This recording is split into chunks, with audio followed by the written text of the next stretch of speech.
अब vendor ID बनाना बहुत ही आसान है। यदि आप राजस्थान सरकार के कर्मचारी हैं और आपने यदि जनगणना का कार्य किया है या बीएलओ के रूप में आप कार्य कर रहे हैं या किसी भी प्रतियोगी परीक्षा के रूप में शिक्षक के रूप में यदि आपने काम किया है तो वेंडर आईडी के माध्यम से भुगतान होगा। तो वेंडर आईडी कैसे बनाई जाए ये इस वीडियो के अंदर बताया गया है। तो नमस्कार दोस्तों, आपका हमारे चैनल में स्वागत है। यदि आपने अभी तक हमारे चैनल को सब्सक्राइब नहीं किया है तो सब्सक्राइब कर लीजिए और इस वीडियो को देखने के बाद यदि वीडियो आपको पसंद आए तो वीडियो को ज़्यादा से ज़्यादा शेयर कीजिए, जिससे अधिक से अधिक कर्मचारियों के पास ये वीडियो पहुंच सके।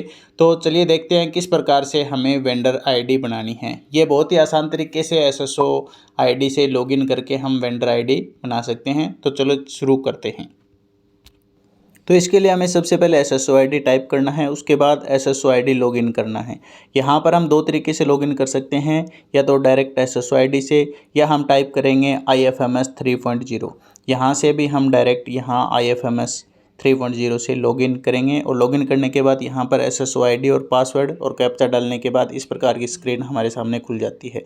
हमें यहाँ पर एक्सेस सिटीजन वाले पे क्लिक करना है और इसको लेफ़्ट साइड की ओर स्क्रॉल करना है। लेफ़्ट साइड की तरफ जब हम स्क्रॉल करते हैं तो हमारे पास 4 नंबर पर जो ऑप्शन आता है वेंडर मैनेजमेंट, इसके ऊपर हमें क्लिक करना है। यहाँ पे क्लिक करने के बाद हमें वेंडर रजिस्ट्रेशन जो ऑप्शन दिखाई दे रहा है इसके ऊपर क्लिक करना है।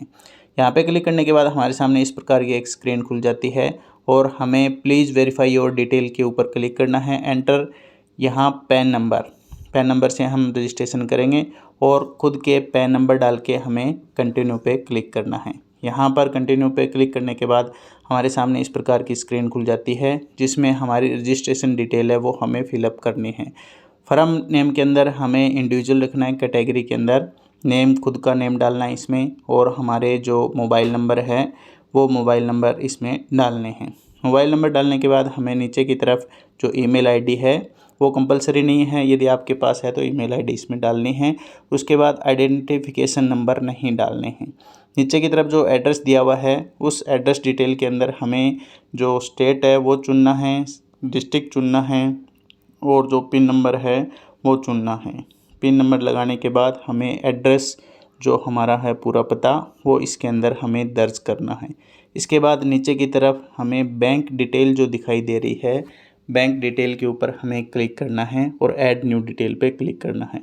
इसके बाद हमें यहाँ पर IFSC कोड, अकाउंट नंबर और हमारा जो नाम है अकाउंट में वो सारी जानकारी यहाँ पर इसमें दर्ज करनी है।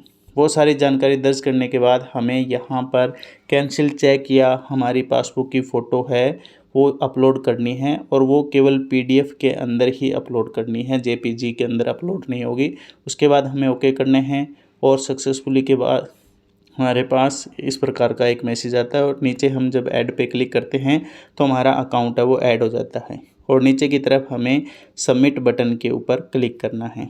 यहाँ पर जब हम क्लिक करते हैं तो कन्फर्मेशन के लिए हमें यस क्लिक करना है और हमारी वेंडर आईडी है वो सक्सेसफुली बन के तैयार हो जाती है, और ये आईडी हम आगे पेमेंट के लिए उपयोग कर सकते हैं। Thank you.